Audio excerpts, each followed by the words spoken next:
0 Hall of Fame busts, 0 playoff wins, 0 respect. That's what Paul Brown had in 1946 when he stepped into pro football's inner circle and told anyone who would listen that the NFL wasn't good enough for where the sport was headed. Owners in the established league largely saw him as a college coach trying to lecture the pros, and they treated him that way. So Brown declared war. Instead of signing on with him, he joined a brand new rival league, took over the Cleveland franchise, and started signing away top talent until the NFL had to treat him like a threat instead of a nuisance.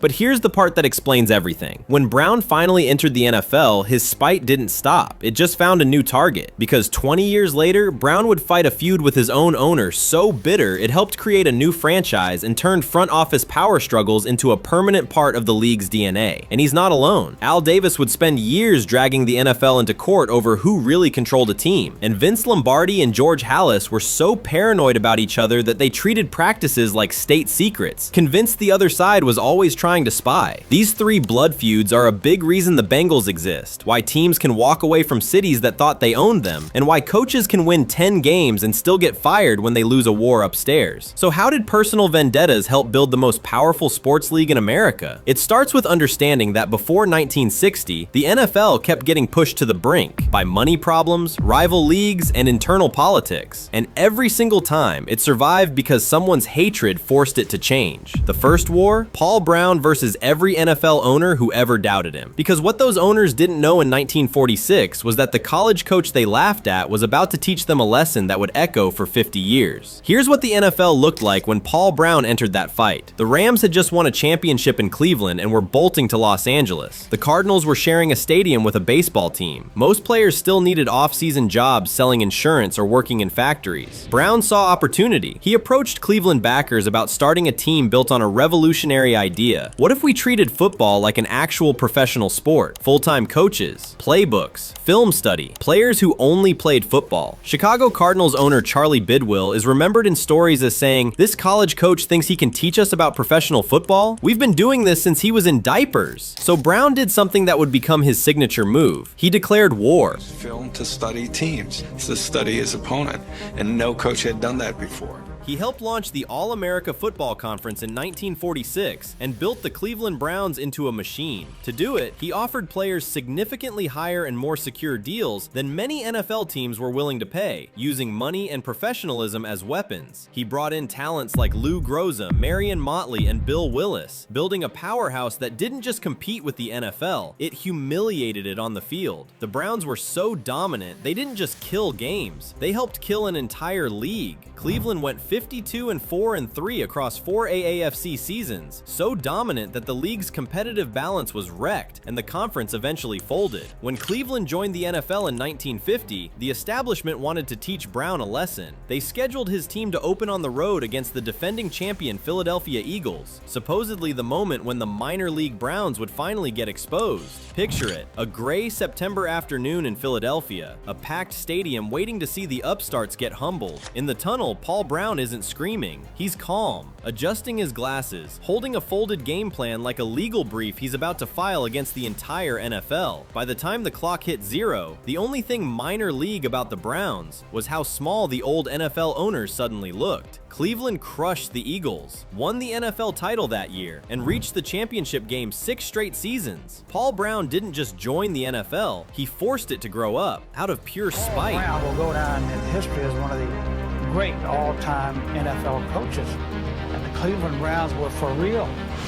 We found this out. If Paul Brown used the playbook as his weapon, Al Davis used the courtroom, and he pointed it straight at the commissioner's office. In 1966, a street fighter from Brooklyn named Al Davis became commissioner of the upstart AFL. His mission was simple: hurt the NFL. His strategy? Go after the one thing the NFL couldn't afford to lose, its quarterbacks. He pushed aggressive moves to lure star passers across league lines, and suddenly the NFL's monopoly didn't look so safe. While Davis was planning his raids, NFL Commissioner Pete Rozelle and power brokers from both leagues were working out a secret merger. One day, Davis was leading a war against the NFL. The next day, the leagues had agreed to peace, on terms he hated, and the job he held as AFL Commissioner no longer really existed. Overnight, he went from general to bystander. Most people would have swallowed their pride. Al Davis hired lawyers. In the late 1970s and early 1980s, the feud hit its peak when Davis tried to move the Raiders from Oakland to Los Angeles, and the NFL said no. Davis answered with an antitrust lawsuit, accusing the league of illegally blocking his move. In a California courtroom, it wasn't a quarterback facing the blitz, it was the shield. When the clerk read the verdict that the league had violated antitrust law, the balance of power in pro football shifted. Under antitrust rules, the damages awarded to the Raiders and the stadium authority were tripled, leaving the league facing roughly $49 million in total exposure before further appeals and settlements. After that case, every owner and commissioner knew, if you tried to lock a team in place without solid justification, you might be the one getting burned in court. The lawsuits didn't just stop at relocation either. Davis's constant battles over how much control the league could exert over clubs and movement became one front in a much longer war. One that, over decades and multiple cases, helped push the NFL toward freer player movement and more carefully negotiated limits on league power. The headline said, "Raiders win in court." What it really meant was, no one will ever look at league power the same way again. On Sundays in the 1960s, the Bears and Packers weren't just fighting for wins, two patriarchs were fighting for custody of pro football's soul. When Vince Lombardi took over the Green Bay Packers in 1959, George Halas had already been running the Chicago Bears longer than Lombardi had been alive. To Halas, the Bears were the league. Everyone else, just passing through. Then Lombardi's Packers started punching Chicago in the mouth. Right away, Lombardi and Halas turned Bears-Packers from a regional grudge into a national event. Lombardi's teams hammered Chicago's weaknesses. Halas looked for any edge he could get. Stories from that era say both sides even used field conditions as weapons. Long grass at Wrigley to slow Green Bay's speed, counter moves from Lombardi to neutralize Chicago's tricks. Overlay that with grainy footage and the crackle of old television audio, and you can feel how their game started to look less like sports and more like weekly war films. Behind the scenes, the rivalry bled into the front office. Halas was protective of his assistants and players. Lombardi, he wasn't shy about calling rival players directly when their deals were up, promising more money and a bigger role. Old guard owners hated that. Fights like that helped push the league toward clearer tampering rules and more formal limits on how teams could recruit each other's talent.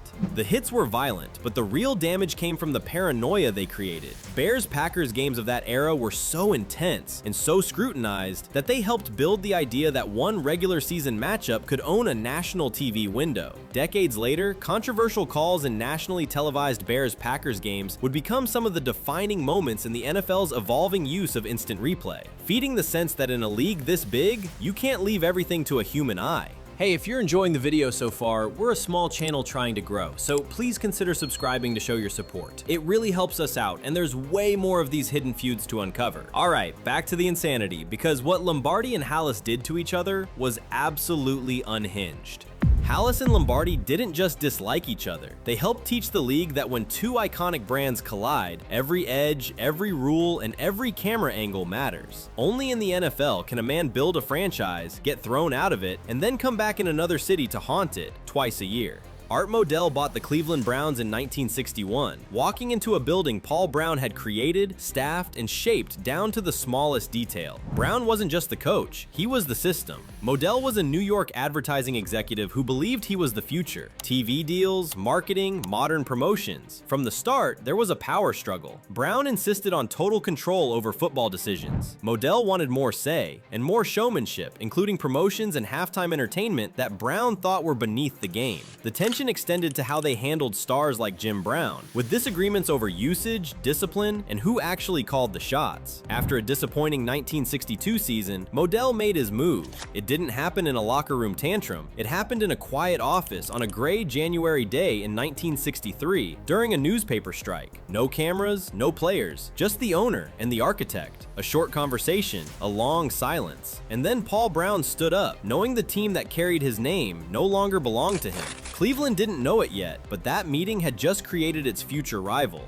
A few years later, when the league was handing out expansion franchises, Brown came back as the founding force behind the Cincinnati Bengals, bringing his systems and trusted people with him. For fans in Ohio, it felt like he had returned not just to coach again, but to answer the franchise that had thrown him out. Brown's Bengals quickly turned into more than an in-state rivalry. Media coverage and players on both sides talked openly about the Paul Brown factor, the man who built Cleveland now trying to beat them with a new team in Cincinnati. Even details like the Bengals' orange and black look fed the narrative that this was a spiritual rematch between Brown and his old employer. When Paul Brown died in 1991, the rift with Modell still hadn't healed. The feud between one coach and one owner changed the map of Ohio football forever. Every modern NFL rule has a ghost behind it, and most of those ghosts are still mad about something. Every time the NFL took a leap forward, someone was usually trying to win an argument, not just a game. When Paul Brown professionalized the sport to prove old owners wrong, he raised the standard for everybody who followed. When Al Davis dragged the league into antitrust court, he forced it to rethink how much control it really had over teams and movement. Rivalries like Halas Lombardi and later generations of Bears-Packers clashes showed how much was at stake when one game carried a national TV audience. They pushed demand for better officiating, and eventually, technologies like instant replay that the league would introduce, scrap, and refine over the years. The constant tug of war between big-spending owners and league-wide competitive balance became a central force in the creation of the salary cap world fans argue about today. As collective bargaining and court fights slowly put real structure around money and movement, the NFL loves to talk about protecting the shield, but almost every big change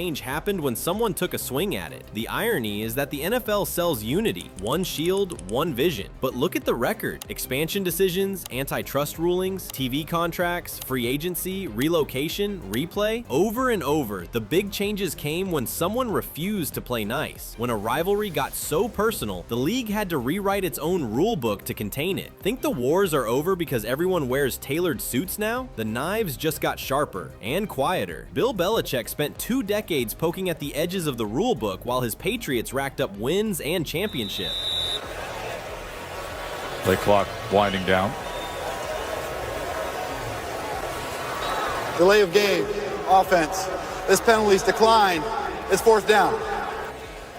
From formation tricks to substitution quirks to scandals that dragged the league office into the spotlight. Every time he found a loophole, it forced the competition committee and the commissioner's office to react, tightening rules, clarifying language, closing doors he'd walked through. For 20 years, it felt like a chess match where one coach kept testing how far he could move a piece before someone yelled, "Illegal!" Jerry Jones and Robert Kraft smile for the cameras. But when the league pushed to extend Roger Goodell's contract in 2017, those smiles cracked. Kraft was one of Goodell's key allies. Jones threatened legal action over the extension process and clashed so hard with other owners that there were reports of possible financial penalties pointed back at him. That fight wasn't really about one contract. It was about who actually controls the commissioner, the office, or the men signing the checks. The league calls it internal business. In any other industry, it would be called a power struggle. Then there's Sean Payton and Roger Goodell. Bountygate led to Payton becoming the first modern head coach suspended for an entire season, a punishment that sent shockwaves through coaching circles. When he came back, he didn't just quietly coach. He became one of the loudest voices in rules debates, from pass interference review to radical new kickoff formats that coaches and players are still adjusting to. To a lot of people, it looks like a long, grinding answer from a coach who refused to just take his suspension and disappear. These modern rivalries are quieter. There's more PR polish, more media training, fewer public explosions, but the same dynamic is still there. Powerful people testing how far they can push the rules, the commissioner, and each other, and forcing the league to evolve, whether it wants to or not. The next time you see that shiny NFL logo, remember, it's not a shield, it's a scar. Pro football wasn't built by a room full of visionaries holding hands and agreeing on a 5-year plan. It was built by stubborn, prideful, often vindictive people trying to win battles that had very little to do with the scoreboard. When Paul Brown professionalized the game to prove the old guard wrong, he changed what coaching even meant. When Al Davis beat the league in court, he rewrote how teams could move and how much power a commissioner really had. When Halas and Lombardi turned one regional grudge into must-see TV, they showed networks and owners how valuable one game could be. When Art Modell fired the man who built his franchise and later moved the Browns, fan rage and legal maneuvering forced the NFL to invent a bizarre compromise where a team could leave town, but its name and history stayed behind. So the next time you watch 22 players and a ball, remember what you're really seeing. Paul Brown's grudge, Al Davis's lawsuits, Halas and Lombardi's Cold War, Modell's power play, and 100 other feuds you'll never hear about in glossy league promos. The league league wants you to stare at the shield. But the real story, the one that built all of this, has always been about the people sharp enough, angry enough, and stubborn enough to pick up the sword. If you made it this far, you're not just a casual fan. You're the kind of person who wants the files the league would rather keep in the basement. The real NFL history isn't in the highlight reels. It's in the lawsuits, the back channel deals, and the rivalries that never make it into official documentaries. So here's the deal. Hit subscribe right now, turn on notifications, then drop a comment. What hidden rivalry do you think is happening in your team's front office right now? Because somewhere, in some owner's box or league office, there's another feud already shaping what you'll be watching 5 years from now. And if you stick around, you're going to see it before everyone else does.